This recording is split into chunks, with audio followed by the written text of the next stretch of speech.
कि सत्संग करने से हमें समझ में आता है कि सच में हमारा जन्म क्यों हुआ है।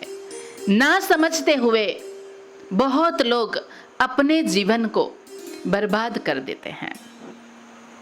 जैसे कहते हैं ना कि शालिग्राम की मूर्ति मिली लेकिन पता नहीं था, उसको पत्थर समझ के उसके पास मसाला पीसने का काम करवाते रहे। तो जो भीतर का जो सत्य है, सत्यम परम धीमहि, सतचित आनंद स्वरूप,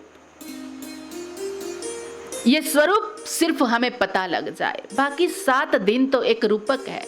सिर्फ सतचित आनंद इतना समझाना है तो उसके ऊपर 7 साल लग जाता है। 7 महीना क्या, 7 दिन क्या, लेकिन फिर भी एक दृष्टांत के माध्यम से हम ऐसा ऋषि मुनि एक कोशिश करते रहते हैं, प्रयत्न करते रहते हैं, साधना करते रहते हैं।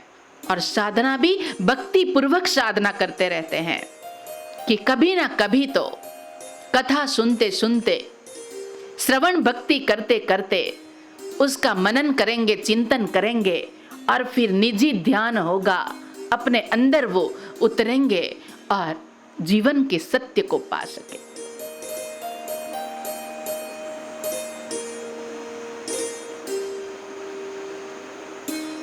अब 3 जीव है ये जगत में आते हैं, उसमें मनुष्य जन्म दुर्लभ है ऐसा कहा, नर जन्म दुर्लभम।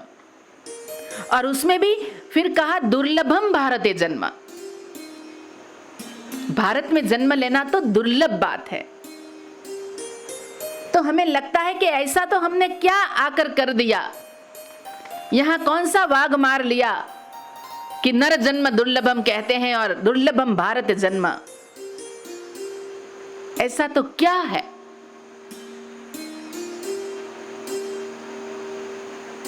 मनुष्य उत्कृष्ट कलाकृति क्यों है?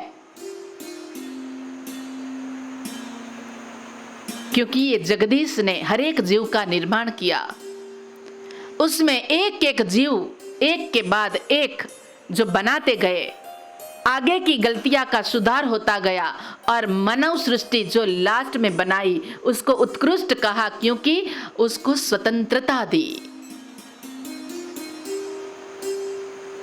वनस्पति सृष्टि को जहां बीज जमीन में लग जाता है वहां ही वृक्ष पौधे का निर्माण होता है। ना दिशा दी ना गति दी, वनस्पति सृष्टि को ना दिशा है ना गति है, जहां बोया जाता है जहां भी वो हो गया उसमें से वृक्ष का निर्माण होता है, पौधे का निर्माण होता है। तो उसके बाद प्राणी सृष्टि का निर्माण, जिसमें गति तो दी लेकिन मति नहीं दी, दिशा नहीं दी, कौन सी दिशा में जाना है। तो उसके बाद की कलाकृति जो प्रभु की है, जगदीश की जो इसके बाद की कलाकृति है, वो है मानव सृष्टि, कि जिसको गति भी दी और मति भी दी।